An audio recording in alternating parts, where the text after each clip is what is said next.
Welcome back into the Lions 24/7 podcast. Happy to be with you. I am Tyler Donohue. He is Sean Fitz, and it is signing day week here in Happy Valley. A big week on tap for these Penn State Nittany Lions. Have been holding a really impressive recruiting class going way back in this 2022 cycle. It looks like they're going to finish strong, keep a lot of these guys on board. There were some moments of adversity, no doubt, for the program, but nearly finalizing plans with a really impressive group. You heard from number one quarterback prospect in the country, Drew Aller, on our podcast here last week. If you didn't, go check that out, about his upcoming signing day and early enrollment.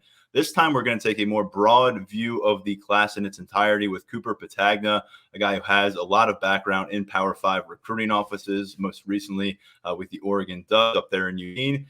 Now on our team with 247Sports as a recruiting analyst. He has an opinion on who gets ranked where for us at 247Sports. So his opinion carries a lot of weight here on the podcast. I encourage everyone to stick around for that conversation in just a moment, Sean. So we teased the signing day stuff, but like it has so many times, this podcast episode will start in the quarterback room.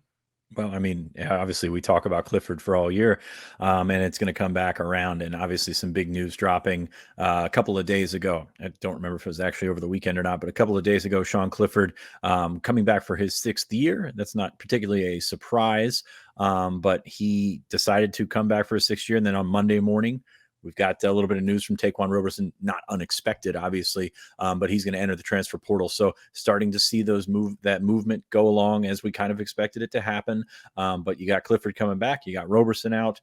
Christian Veilleux is back, and the 2 freshmen are coming in January. So just a little bit of movement right there, just setting the table for the new year in Happy Valley. Sean and I hopped on Saturday for an emergency podcast addressing the hiring of Manny Diaz as defensive coordinator. We briefly mentioned the news of Sean Clifford, promised more perspective on that on this episode. But I encourage you, in case you missed that over the weekend, because we don't normally come to you in the offseason on the weekend, Andrew Ivins, 24/7 recruiting analyst in Florida, also a former Miami Hurricanes beat reporter, gave us a lot on Manny Diaz, what he means on the field, off the field for Penn State. A really solid conversation with him. Also about some of the Florida recruiting storylines for the Nittany Lions. But Sean, going back to the news which surfaced on Friday from Sean Clifford, fortunate enough to have a quick conversation with Sean on Saturday afternoon up at the Calvary Church in Boalsburg here in Happy Valley. Had an event there where he presented a $15,000 donation to the Big Brothers, Big Sisters of Center County. And if people have followed some of Sean's charity work in the community, really important. And he did this in Cincinnati. He had a little brother that he still stays in contact with. Now that kid is at high school age. And he's got one here, a young man named Aiden that I had a chance to meet. It was really cool, for one, to get a chance to talk to Sean outside of a setting where he's either being grilled after a difficult game or he's got 30 people on his face, on a Zoom call. A little bit more at ease, a lot more at ease than we normally expect. Part of that because he was in his comfort zone. He was making a lot of kids happy up there on Saturday afternoon. But I think he's relieved because he's got this decision out and aired publicly 3 weeks before they finished the season in the Outback Bowl. He said at the forefront for him is finishing this season on the high note. And then they feel like they have a chance to really do some special things in the offseason. He told me, Sean, that chance to be have the same offensive coordinator back-to-back years, he brought that up unsolicited. He said that was very appealing to him, that continuity with Mike Yurcich. And he understands year 6, a guy who's going to be 24 years old next July, going to have 8-year-olds in this quarterback room here in just about a month. He gets it. He's got to be an extension of the coaching staff. He's probably going to be unfathomably a 4-year team captain. But he's really going to have to be essentially an assistant coach in that quarterback room, because it looks like it's going to be Sean Clifford in year 6 and then 3 guys with freshman eligibility. Yeah, you think about that. There's a lot of medals on that chest plate there with potentially a 4-time team captain, 4-year starter, a guy that's been around a long, long time. And he said to you that he made this decision, fairly recently, but I think it's been trending that way for a while. And it's good that he got it out of the way now, because, you think about the times, that we've had with bowl media days or after the bowl game or just in the days leading up to the bowl game, how it can be a distraction for everybody. For him to get this out there and get it, get ahead of it, it was a good thing for him. And I agree. You watch the video, he does seem more relaxed. He does seem like he knows what he's doing, and you can't really blame him for taking that opportunity. Be interesting to see what kind of dynamic comes in. As we said, the transfer portal is crazy when you think about just taking somebody and making them a Band-Aid, especially for what you think you have in that quarterback room for the next couple of years with Veilleux, with the freshmen as well. So, I like it. I understand the criticism of Clifford, and obviously he needs to be better and needs to be healthy and things like that. But made some serious strides this year. Early in the season. So I get it. And I hope that there is an opportunity for those younger guys to learn and soak in from him, but also compete with him. And that's a big question because James Franklin, sixth year senior, multi-year starter, very comfortable with Sean Clifford. Are they going to get that opportunity? So that's my big thing going into it. And I kind of said that on the Saturday podcast. And if you're wondering, like watching my face during that first thing, we were talking about the Clifford stuff. I'm like, we've talked about this before. I had completely forgotten we did a podcast on Saturday. So definitely check that out. It's not on YouTube, so we apologize to our YouTube people, but yeah, it's going to be interesting to see how the spring plays out with those guys, how many reps they get and just learning beside him, getting in the weight room, getting into those workouts and things like that. You learn how to compete. And I think that, that could have been something that was really lacking, especially with no Roberson, who we talked about entered the portal this morning. Not a surprise, but you were wondering if how close he was to getting his degree. He's been here for 3.5 years. So I think that probably was the lone holdout. It wasn't like you were waiting for him to come back and compete for the starting job. You were thinking, is he going to wait until January, extend his college career, and then go get a degree? He already got an offer from UConn. So good for him. I wouldn't be shocked to see him end up at UConn. So, but those moving parts in the quarterback room, I think it's going to be much better in January from top to bottom, a lot more talented, especially with Drew Aller and Bo Prabula coming to the mix. And maybe you get over that hump if you're Penn State. That's been something you wrote in your story about Roberson, which, by the way, you wrote in October. I had to do some last-minute editing on that this morning. I woke up this morning, took a nap while the baby was taking a nap, woke up, and I had written a story and published it. So remarkable. That's some fantastic work, man. But you look at the quarterback recruiting, and you've got Roberson, you've got Michael Johnson Jr., you've got Micah Bowens, who's basically in obscurity at Oklahoma right now. It's really been tough because even with Will Levis, you got something out of Will Levis, but he's a starter at Kentucky now. So just the consistency or lack of consistency at quarterback recruiting has been something that has plagued this program for a long time. And you've gotten lucky and gotten 3 years out of McSorley. You've gotten going to be 4 years out of Clifford. So those guys have been around for a while, but you haven't gotten that guy that's gotten you over the hump. And, playing the odds here, you probably have a better chance of that in 22 and moving forward with the talent you're bringing in. We've seen a lot of movement with the offensive coordinators with Sean Clifford here. 2 of them have become head coaches. Joe Moorhead just became a head coach again.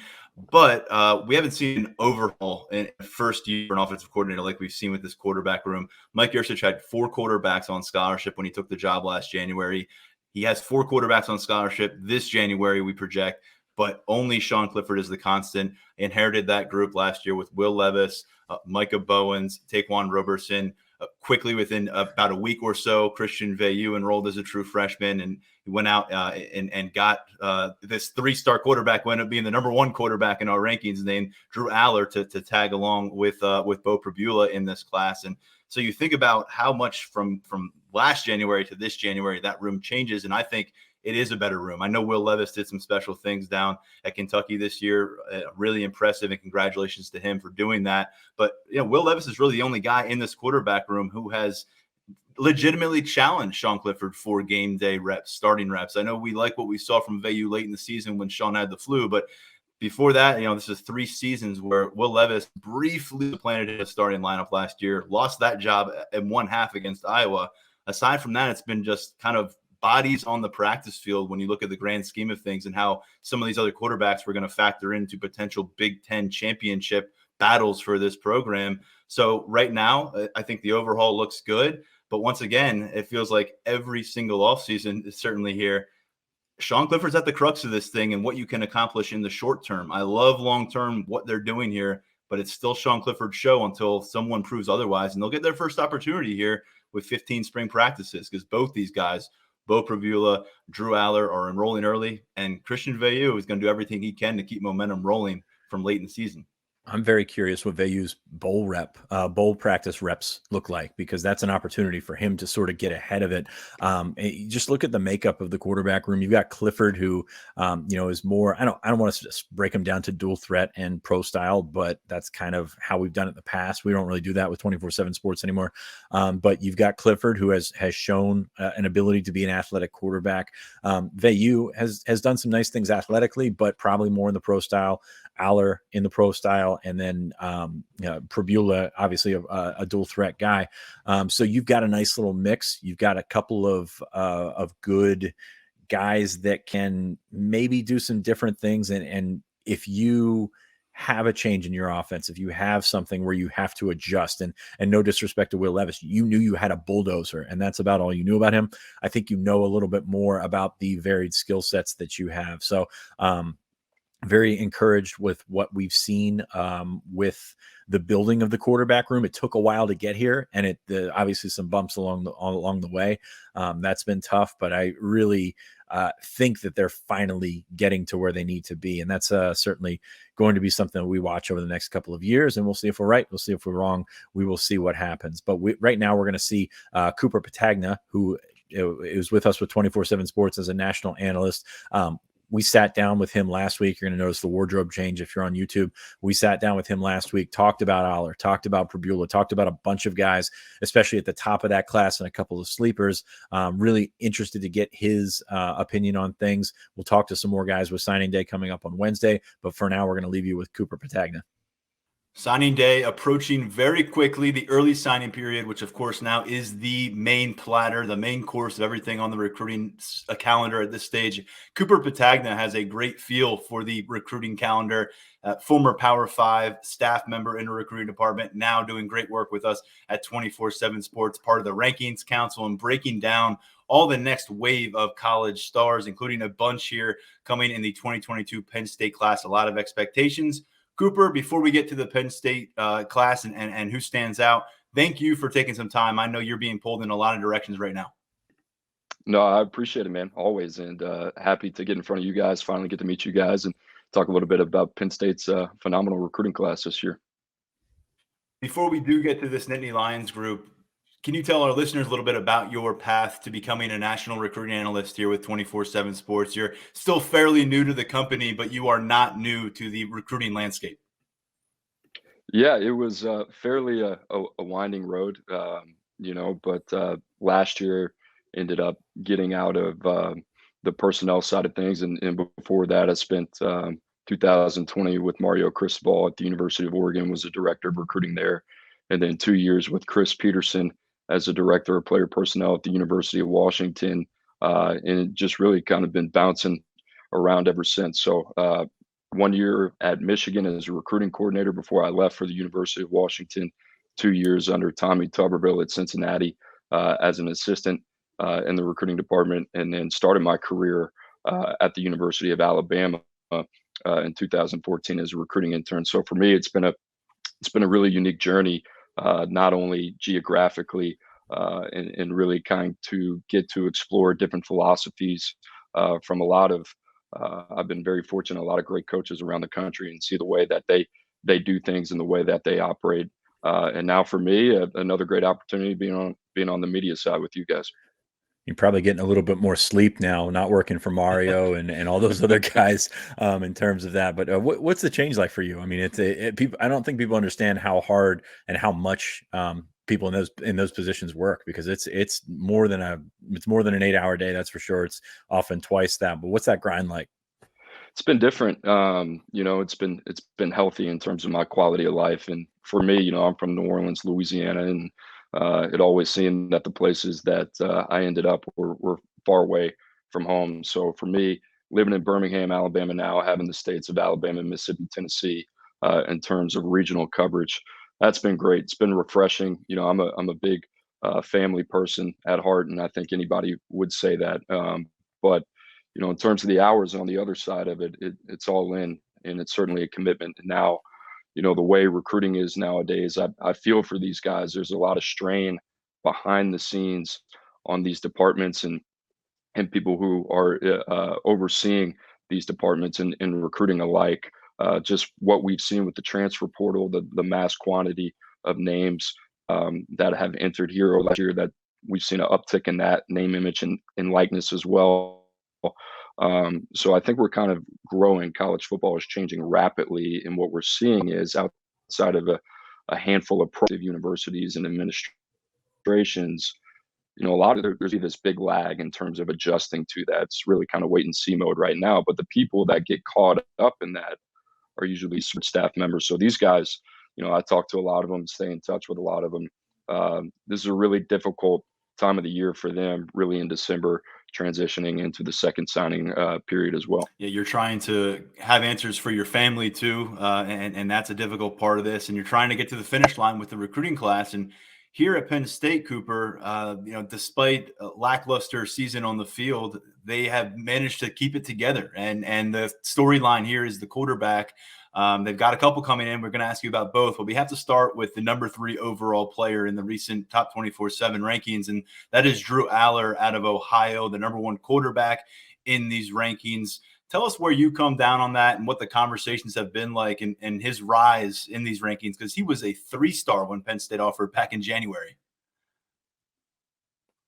Yeah, sure. And credit to Penn State in their identification and evaluation process, what they've done behind the scenes in James Franklin. But, with him and why he's had this rise and shot up the board, really because there's nobody like him in terms of his physical traits. And what I mean by that, it's hard to find a lot of quarterbacks around the country that are 6'5", 230 pounds plus, and are able to kind of do the things that he's able to do.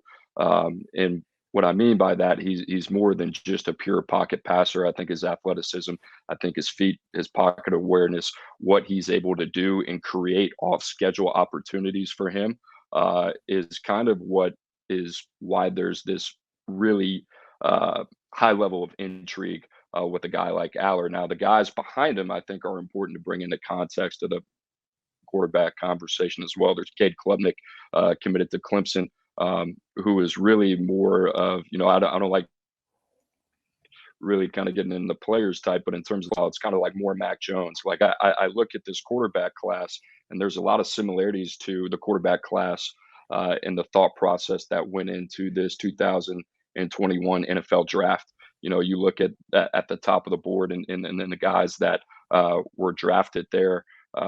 Trey Lance in San Francisco, and there was kind of this internal discussion whether San Francisco would lean towards a guy like Trey Lance, who had 1 season and 17 starts under his belt at North Dakota State, versus a guy who was well established like Mac Jones at Alabama. And I think there's that same level of kind of intrigue as well, right? You can throw Zach Wilson in that category. So I think Aller, what we've seen, and I do want to hit on this, the leap in production from what we've seen from his junior year to his senior year has been exactly what you want to see as an evaluator. I mean, 48 touchdowns, 7 interceptions, over 4,000 yards passing. There's a lot to like about this young man. I think the only knock on him right now, 60% completion rate. You want to see that number go up, but we'll get into this more. Penn State with a really strong running game, the guys that they're bringing in between Nicholas Singleton, Kate-Tron Allen, what they're doing on the perimeter, Caden Saunders, these type of guys, those are going to be the key whether or not Drew Aller is going to be successful ultimately at the next level. He's an incredibly talented player. I think Penn State honing in on that process, bringing in some formidable talent around him, building this the right way. Have you gotten a chance to look at Bo Prabula? I think people kind of see him as an afterthought, but he's been incredibly productive in Pennsylvania. And, sometimes these things flip themselves on their heads when we talk about recruiting rankings and quarterbacks and stuff like that. So have you gotten to take a look at Bo Prabula or heard anything about him that would make you think that he could make a challenge I don't think anybody's confusing him as a physical talent with Drew Aller, but still there's a lot to like there. Yeah, got to watch him last night. Before we hopped on the show, obviously we discussed the talking points of what we're going to talk about here today. He's a name that came up. I hadn't seen him, honestly. Spent some time on him last night. Really kind of got to dive into him a little bit, and I thought he was interesting. And like I said, I think it's often sometimes lazy that we throw out other names when watching these guys and comparing these guys. But I look at him, and And you see a little bit McSorley, right? Like the arm talent is adequate, but in terms of the pocket movements, his intuition, the ability to improvise and make things happen outside of the pocket, there's a lot of intrigue there. So I think with them, I'd love to be a fly on the wall in terms of Penn State's thought process. Obviously, Prabula committed, I believe, back in August of 2020. So he's been committed for quite some time. But I can certainly see the intrigue with a player like that. Sometimes you just take the player because you believe in him and there's conviction there and you know he's something, and the projection comes later in the process. I get that feel with him and the type of player that he is. There's something there. He's got excellent short area quickness. He's very quick twitch in the pocket. I think it's going to be up to Penn State, obviously, to figure out where he's going to fit at the next level. Cooper, you've got that McSorley comparison in common with at least one other person, and that would be James Franklin, because he brought that up very early on in the recruiting process. We've mentioned it quite a bit here on the show, and I know a lot of Penn State fans see that flash on the film. Very different athlete, very different quarterback than Drew, but you've got two guys here, and they've been bought in on each other and realizing it's going to be a tandem. It's a quarterback room that is light on scholarship right now, and so these two guys are going to come in and essentially double the numbers right away. Can you talk about what it's like to try to construct a two quarterback class, the challenges, and maybe the kind of guys that need to be involved for it to work out? Yeah, it's difficult. The last two guys that I could think of, and I was trying to wrap my head around this last night in this thought process, were Tua Tagovailoa and Mac Jones. It worked out exceptionally well for both those guys, but I think they really, one of the two guys has to go against the grain in terms of modern day society. They have to be a team guy first in a society that preaches individualism. And there's not a lot of that anymore. So hats off to both those guys in terms of buying in on that. We'll obviously see what happens on the next level. But in terms of balancing that out, and I'm sure, on James Franklin and Penn State side, there has to be a vision for both of those guys that they're bought into, that they would be committed at the next level in terms of going to Penn State, that they would feel very comfortable with their trajectory as well. Another five-star in that backfield. You mentioned Nicholas Singleton a little bit ago. He is a guy that's consistently hopped up the rankings and now is inside that five-star threshold. I know that we've had other guys on that have talked about him and blew him up with praise, but what have you seen from Nick Singleton that makes, is he your top running back in the country, and what makes him so highly regarded? Yeah, without a doubt. He was a no-brainer. He was definitely a guy that I think, there's a lot of different, I would say, buckets in the evaluation process that you go through, from the physical makeup to what they do on the field, to certainly, the intangibles as well. So, and I think Nick Singleton, the more homework you do on him as a football player, the more comfortable you feel as an evaluator. And he checks every box. So what we call that is really a clean player. At 5'11 plus, over 200 pounds, he's a sub 10 900 meter in terms of the track and field, which is really good for his size. I think you see that and you get excited, and then you see the football player that he is on the field as well. Great vision, excellent feel for the game. He's a guy that can beat you between the tackles or outside the tackles, so he's got perimeter ability as well. I think he's got really good vision, instincts. His ability on contact as well and after contact is something that certainly he has separated himself from the rest of the pack. But the thing is, like, I have this term, synchronized players, right? They play as fast as they process. Nick Singleton is one of those guys in terms of the way that he plays and his play speed. He's a very decisive runner. There's not a lot of wasted movement with the way that he plays, and he plays exceptionally fast. On top of that, he is fast. So you combine those two in terms of the mental processing power, the instincts in the field with his physical traits. He's as talented as any back in the country. That's why he's sitting there at number one. And I feel very strongly and convicted about him that he's going to be able to have an impact day one at Penn State. You said you don't love making comparisons, but you already gave us one at the quarterbacks. But can I ask you for maybe one on Singleton? And then as we carry over to Katron Allen and get into him, does he kind of remind you of anyone you've come across on the recruiting trail in the past decade or so? I'm not sure. I'm not sure if I have one on Singleton. I'd have to honestly do a little bit more digging on that. But Katron Allen, I'm kind of looking at the fit there, and it's like, I'm looking at the toolkit for for Penn State and what they have, bringing those two guys in. And Katron Allen, in his own right, is a very, I would say, underrated athlete. And the player that he is, he's a sub 4.7 guy in terms of the 40s. He's got great short area quickness. I think he was a sub 4.2 in the short shuttle. But he is a north-south power back who's probably the most physical back in the country. So I think the combination of those two at the next level, you'll have the change of pace with Katron, who obviously we'll see kind of more in the short area, whether that's short to intermediate downs or in the goal line packages. But those two will play well off each other.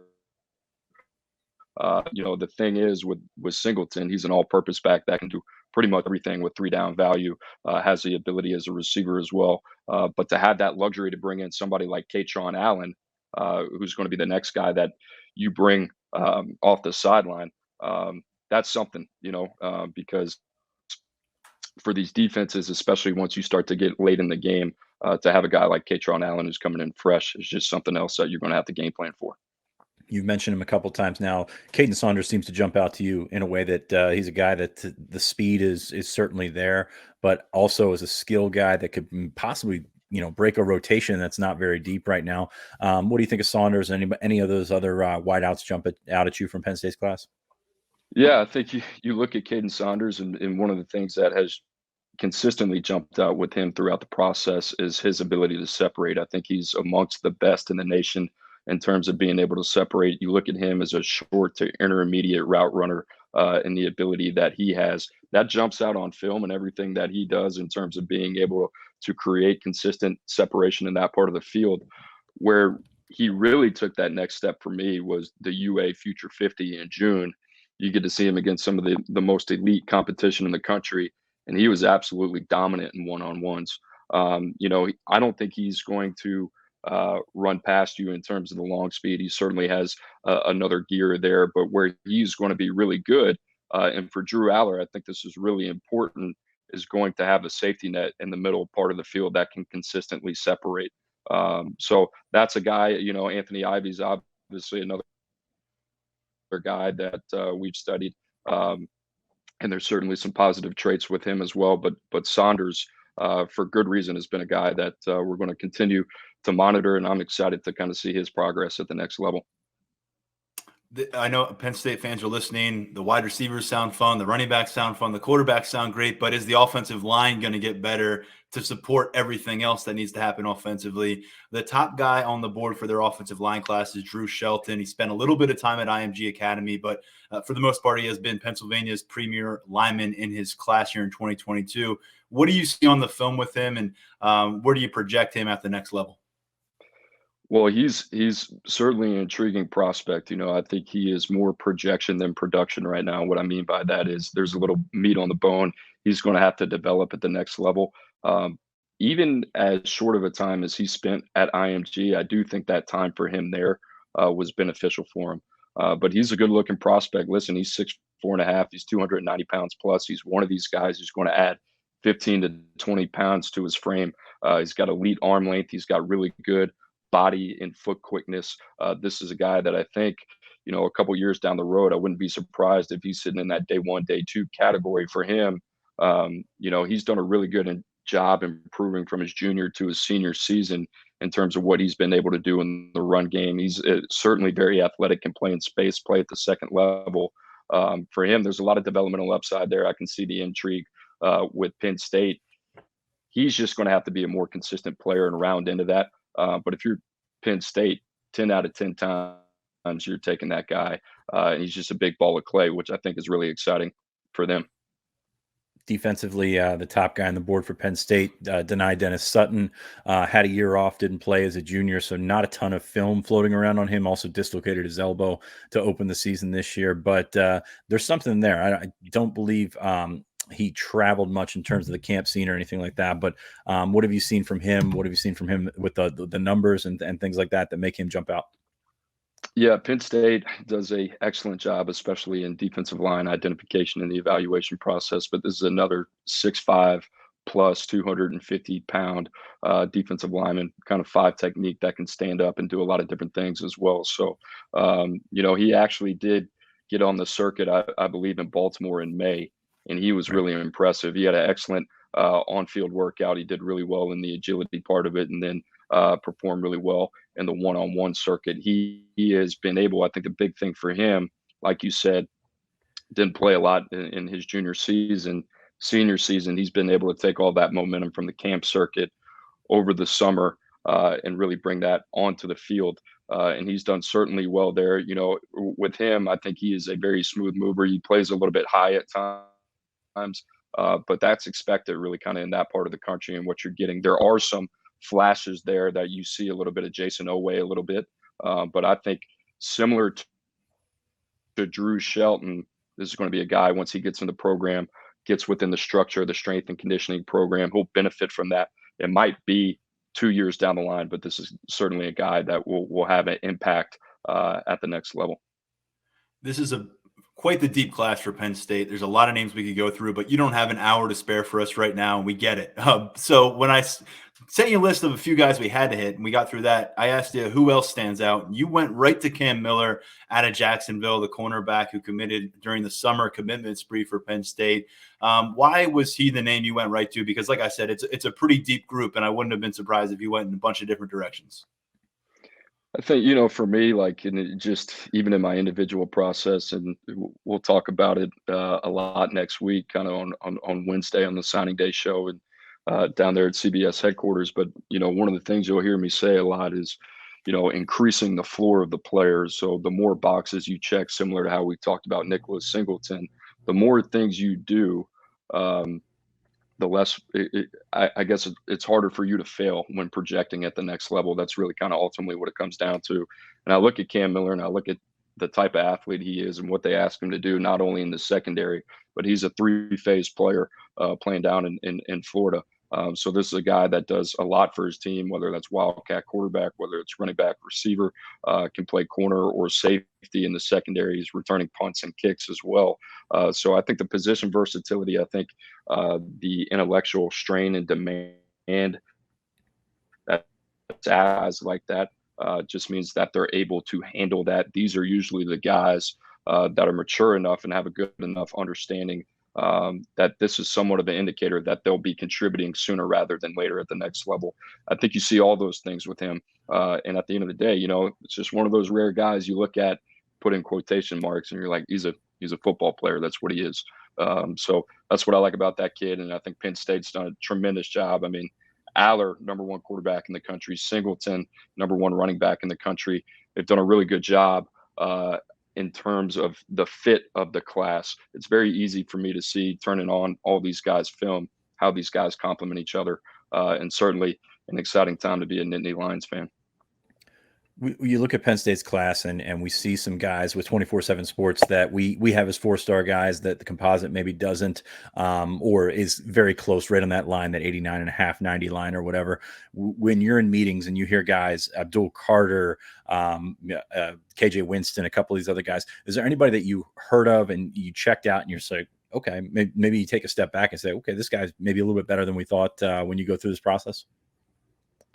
Yeah, I don't know if there's anybody that kind of pops up individually. I know there's been a lot of kind of internally. It's like, you know, what's the difference between that 89 and that 90, right? In terms of that caliber, what's going to put them over the top and put them in that 4-star range. And I think what we want to do is keep a really objective lens and make sure that we're asking the same questions that a lot of these staffs behind the scenes are asking.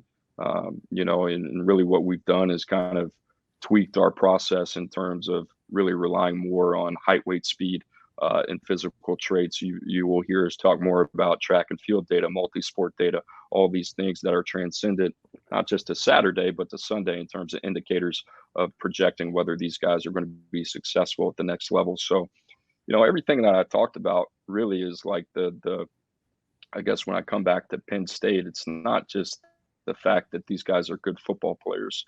They're prototypes. You know, like Drew Aller is completely separated from the rest of the class in terms of NFL makeup.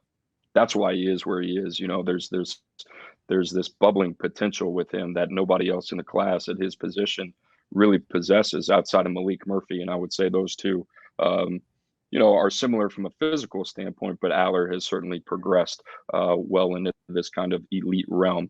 Nick Singleton, you know, checks every box is what we talked about a physically as well, right? We mentioned the 100-meter time. We talked about an elite short shuttle and a very good 40 time as well. So when these things start to come together and you're checking these boxes before you even turn on the tape, and then the tape validates what you already seem to believe of the player physically and what the physical upside is, that's when you got something. So I think when you look at Penn State, and obviously they've done a really good job of not only identifying these height, weight, speed, but these physical traits that they believe are valuable. On top of that, not only do these guys possess those physical traits, they're really good football players with a lot of production, and they've been doing it over 2 or 3 years. Well, we had Drew Aller on this podcast earlier this week, and you just had those comments about him. And I think our listeners now firmly have 2 feet on the bandwagon, on the hype train, whatever you want to call it, as he gets ready to come to campus in January. Let me leave you with this, because there is a debate raging right now about this early signing period. Should it stay? Should it go? Did it make sense in the first place? You were on the other side of the college football industry when this went into effect. Can you take us through the pros, cons, and where you ultimately come down on this, if you have an opinion strongly enough one way or the other right now? Yeah, I think, initially, there was a lot of thought for advocating for it because of, really it was the group of 5. What would happen is you kind of get through December and you get through January, and what would happen is there was still another month of a contact period where a lot of these Power 5 teams had kind of gotten through their initial targets and were able to come back around maybe on some of these G5 caliber players, that hadn't gotten the attention or haven't been evaluated to a certain extent that they would be able to add late in their class. So, I think a lot of it was to really put in place a safeguard for some of these group of 5 type of programs, and that would want to sign these guys earlier and not have to deal with the fallout of maybe losing some of the players that they had been recruiting throughout the entire process in the 11th hour. I think what we're seeing now between, it's been the unintended consequences, right, of the coaching carousel, guys, October and November, and, trying to fill those now within, 24, 48 hours of conference championship weekend. It's a lot to process and it's a lot to digest. All I know is, it's 24/7, it's 365. We got spring official visits now. We got summer OVs, and it's like, when does it stop? When do you breathe? And I think that's the biggest question. And, you see these like coaching salaries balloon, and, I'm obviously a former support staff guy myself. So, I'm kind of trying to shed more light on the fact that, the infrastructure is not ready for now what the demand of college football is asking for. I mean, there's so much going on in terms of, we mentioned it, the transfer portal, name, image, and likeness, how quickly you have to turn around boards and get guys on campus. And there's just not enough money to pay enough attention to all these needs. So it's certainly going to be fascinating. I mean, my only hope would to be that, look, it's changing, whether it's for the best or whether it's for the worst. That's up for the individual to decide. I just hope that administrations understand that they need to change and they need to progress with the times as well. Well, Cooper, we appreciate it. We're really happy to have you at 247 Sports as a national recruiting analyst, part of that rankings council. Big week ahead. Tell our listeners where they can find you on signing day. I know Steve's going to be involved. It's a whole celebration down there. Yeah, it's so I'll be down in Fort Lauderdale at CBS headquarters doing the signing day special. First time doing it, first time on TV. I guess they thought that'd be a good idea. So, we'll do a 5-6 hour type of deal, and have a lot to talk about in regards to Penn State, man. But it'll be me, Wolf Fong, Josh Pate, Chris Singletary, Andrew Ivan. So be a good group, man. Looking forward to it. That's a great group, rolling out our best. Have fun. Look forward to the commentary down there. We appreciate all the stuff you gave us here on this Nittany Lions group. Take care. We'll talk to you soon. Appreciate it, guys. Thank you. Sean, you go through it, and there's so much to like about this group and how they could impact Penn State immediately in 2022. Anything particularly stand out from what we heard from Patagna during that conversation? Not particularly. I mean, there's a lot of things that we've said that kind of bleed over, and the problem is we've talked about it so many times that Right. we're hearing a lot of these things not for the first time. I know he the stuff about Cam Miller, he really liked Cam Miller, but you look at the potential for an early impact from some of these guys, and I think he's probably when you're removed from it, you don't see what's in front of him or what these guys are going to come in and compete against. So just seeing the baseline talent and thinking that these are guys that can contribute right away, I think is a good thing from an outside perspective. Yeah, no doubt. And I think what everyone's been wondering for a while now, because this class ballooned in the summer, and by the time we got to the season, it was like, how are they going to fit any other pieces in here? And the transfer portal is still a thing, and the transfer portal is definitely still a thing. It's Penn State's going to hit that hard, I would imagine. Enjoyed some success there last offseason. You're looking to duplicate it. But in terms of moving parts, Andre Roy, committed to Penn State out of Baltimore, offensive line prospect, was out at Southern California for an official visit. He has moved around a little bit here as a commit, which is something that we're not accustomed to seeing based on what we usually hear in terms of the staff structure on such moves. But thus far, he remains in the class, and he remains weighing his options and putting feet on other campuses. So talk us through it. Yeah, Andre Roy went out to USC this weekend. I think you talk about the policies and things like that, and it's obviously a case by case basis, especially in this cycle. He had taken some earlier official visits and kind of made it work at the end of the cycle here. He's been all over the place. I mean, we've talked about this before. He went to Maryland shortly after committing to Penn State. USC is interesting. Obviously, they just had the coaching change there. Never really heard anything before that, not even with Oklahoma, with the staff or the coaches that went from Oklahoma to USC. So that's interesting from a Penn State perspective. Yeah, it does matter where you go to school. St. Francis is a school you're not going to try and slip up with. Obviously, Jay Sean Barham, committed to South Carolina over the weekend, so they missed out on that one. But they still want Roy. They still have some patching up to do in that offensive line room. And yes, he is a project, but most offensive tackles coming out of the high school ranks are. So they want to keep him. They want to sign him on Wednesday. It seems like they've weathered the USC storm. Now, anything can happen with this kid. I'm not going to write this one off completely and say he's going to sign with Penn State on Wednesday. But as of right now, expecting him to sign with Penn State on Wednesday. And, that's kind of been the case with this entire class. I mean, you look at how they built this one up off of a 4-5 season. We're the number one class in the nation for a sustained period of time, still in the top 10 right now. But they've been able to get these guys across the line and weather some storms and try and figure out, which of these guys might be, I don't want to call soft commits or anything like that, but the guys that they need to shore up. So a guy like Zane Durant, who's a long way away, visited Miami, went to a game at UCF. He seems like he's going to sign on Wednesday. He seems excited about Manny Diaz. Obviously had that connection from visiting Miami and being recruited by Miami. So just those little loose ends that you need to tie up, especially with guys that, either are far away from campus or they've been a little flaky. I mean, let's just call it like it is. I mean, that's kind of how these guys are. And most of them are 17-year-old kids. So they've done a nice job in sort of putting out those fires and get them where they need to be going into signing day on Wednesday. And you've seen a lot of these guys, the big time commit Penn State, tweeting out their signing day plans, locked in, ready to make it official on Wednesday morning. Usually it's done very early on Wednesday morning. And speaking of Wednesday, we do plan to come to you with a live episode format, something we had not done. We'll get details to you on that. We think there's going to be another episode between now on Monday and then on probably Wednesday evening when we would do a signing day episode. But more details to come on that. If you follow us on Lions247.com, we'll make sure that we know on the message board. And just stay tuned for an upcoming episode between now and then where we'll get those details ironed out. Sean, one thing about that Andre Roy commitment and whether that actually materializes on Wednesday is this program needs offensive tackles in a bad way. And Andre Roy is not the kind of guy who's going to come in and be a plug-and-play prospect for you.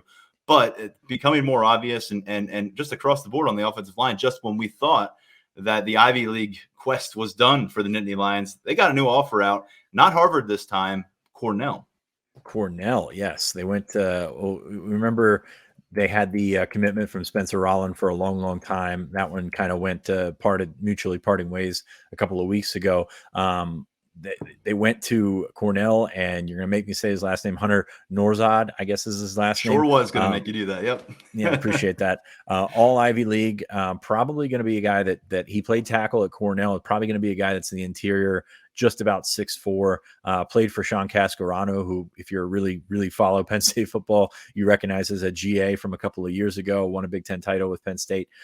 So it's one of those situations where you've got some connections there. This guy, I think I don't want to say better than Cornell, because that's a dig at Cornell. I don't want to say that, but this guy is going to be very, very sought after in the transfer portal. Iowa has offered since. Florida State's been kicking around. A couple of other schools are going after him as well. Penn State thinks he's one of the best offensive linemen in the transfer portal, and they need tackles. Absolutely, they need tackles, but they need offensive linemen. They need guys that can come in and compete right away and try and make some things happen. So you might see some movement. You might see some movement in that room to begin with, but they'd love to get Nourzad down for a visit and then see what happens, because they're, I would say, probably his best offer at this point, but I think other schools, big schools, are peeking around as well, or poking around as well. One more note there that we haven't hit on the podcast happened late last week. Des Holmes entering transfer portal. We got the year 6 news from Sean Clifford in the affirmative. This is going to be a trend we start seeing here in the next few weeks to a month of 6th-year guys looking at year number 6, looking for it elsewhere. Des Holmes, you mentioned you need an offensive lineman. He's played some guard, he's played some tackle, never broke through as a first-team competitor. Medical stuff involved there, but always kind of lurking a bit in the background when we have talked about the offensive line here at Penn State.